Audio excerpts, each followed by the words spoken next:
Mulai. Farmasi klinik. Apa itu farmasi klinik? Farmasi klinik adalah suatu disiplin ilmu kesehatan di mana farmasis memberikan asuhan atau kata lain care bukan hanya jasa pelayanan klinis kepada pasien dengan tujuan untuk mengoptimalkan terapi obat dan mempromosikan kesehatan, wellness, and prevensi penyakit. Apa sih tujuan pokok profesi farmasi? Yaitu tujuan melayani masyarakat untuk memastikan penggunaan obat yang aman dan tepat. Dan juga pokok sasarannya yaitu meningkatkan kesehatan dan mencegah penyakit. Metode pemecahan masalah ada 3, yaitu PAM, FAM, and SOP. Yang pertama, metode pemecahan PAM, Problem, Assessment or Action, and Monitoring.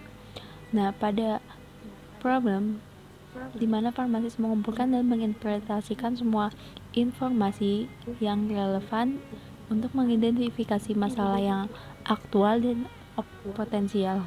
Ada assessment and or action. Yang pertama, mendaftarkan dan membuat prioritas semua masalah. Dan yang kedua, menetapkan dan melaksanakan semua tindakan yang perlu dilakukan. Kemudian ada monitoring, menilai hasil yang diperoleh dari intervensi yang telah dilakukan. Kemudian ada pemecahan metode FAM, Finding, Assessment, Resolution, and Monitoring. Finding, identifikasi problem khususnya di PR. Kemudian ada semua penemuan problem harus didokumentasikan baik yang aktual atau potensial. Informasi yang didokumentasikan haruslah informasi yang terkait dan diperlukan terhadap data subjektif dan objektif yang dengan DPR. Kemudian ada assessment, berisi evaluasi farmasi, perlu menunjukkan urgensi atau suatu problem dan perlu menyatakan outcome terapi yang diharapkan. Perlu menyatakan outcome terapi yang diharapkan baik jangka pendek, misal tekanan darah, atau jangka panjang misalnya mencegahan. Dan resolution, berisi tindakan yang dilakukan untuk mengatasi DPS, rekomendasi, sisa berupa terapi non-farmakologi dan terapi farmakologi. Perlu juga menyatakan alasan regimen obat tersebut. Terapi alternatif merekomendasikan konseling. Kemudian monitoringnya perlu memonitoring pasien. Parameter pemantauan harus jelas terhadap outcome terapi maupun ADR, meliputi bertanya pada pasien, mendapatkan data lab, memantau kondisi fisik pasien.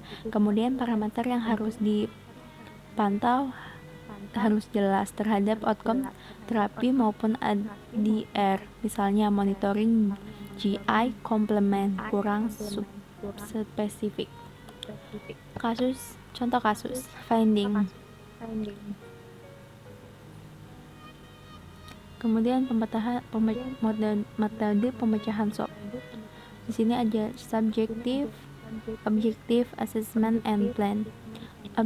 Subjektif, misal pada saat visit pasien mengatakan bahwa setelah minum obat rasa mual. Rasa mual berupa data subjektif karena data yang diperoleh tidak dapat dikonfirmasi dengan bukti tertulis.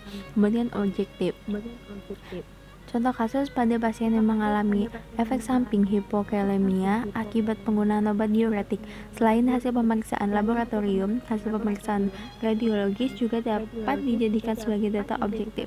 Lingkup data objektif juga termasuk obat-obat yang digunakan ke pasien selama perawatan. Assessment, misalnya pasien dengan data objektif berupa mual setelah minum obat. Data subjektif berupa pasien mengalami hipokalemia dan pasien mendapatkan obat aspirin dan furosemid.